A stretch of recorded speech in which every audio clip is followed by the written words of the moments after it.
47th president of the United States. Not only do they now have the White House, but they have the Congress, they have the Senate, they have the House. So a lot of the things that you hear coming out of Trump, expect that they're going to happen. And when we start listening to Democrats turning around and saying, this is never going to happen, we're not going to allow it to happen, I want people to remember that the plurality of Americans, that the majority of Americans voted for Donald Trump, and if this is part of his agenda, he will try to get it through. You take it seriously, Michael. We need to be focusing, Jim.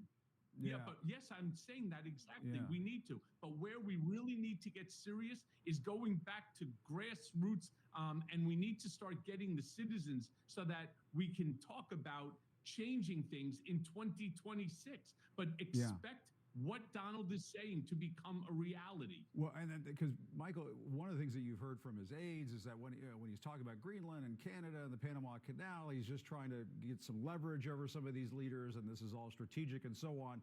Do you take that seriously, or do you take what he is saying seriously, that he would like these places to be part of the United States? And I mean, what are the consequences of that?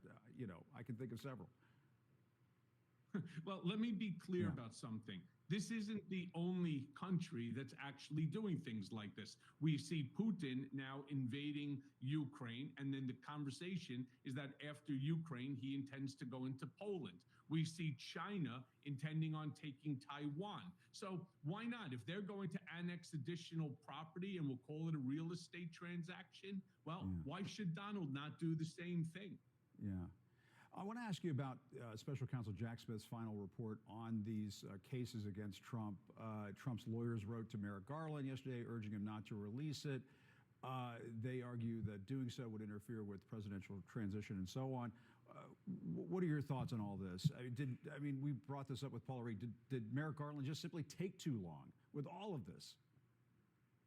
Yeah, not only did Merrick Garland take too long, and I've been critical of Merrick Garland for a very long time. It's too bad he didn't become a Supreme Court judge, because that's where he belongs, where they can spend 4, 5, 6 months coming up with a decision.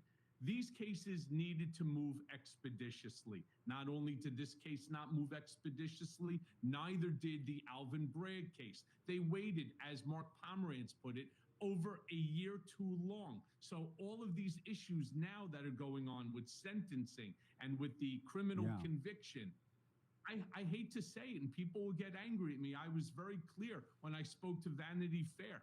I believe that they should toss the case. There is no repercussion that is going to take place to Donald Trump on that case. As far as what Paula Reed said, I agree with her completely. Merrick Garland waited too long to bring in Jack Smith. Plain and simple. He is going to, meaning Donald Trump is going to shut that down. This case will never see accountability for whether he did or he didn't. Now, where she's also correct is that this case with Jack Smith has not been decided yet. So to release a report that has not been validated, that Jack Smith as the special counsel has not been validated, I think goes against process. And we have to start expecting process needs to be first, whether you like Donald Trump or you don't.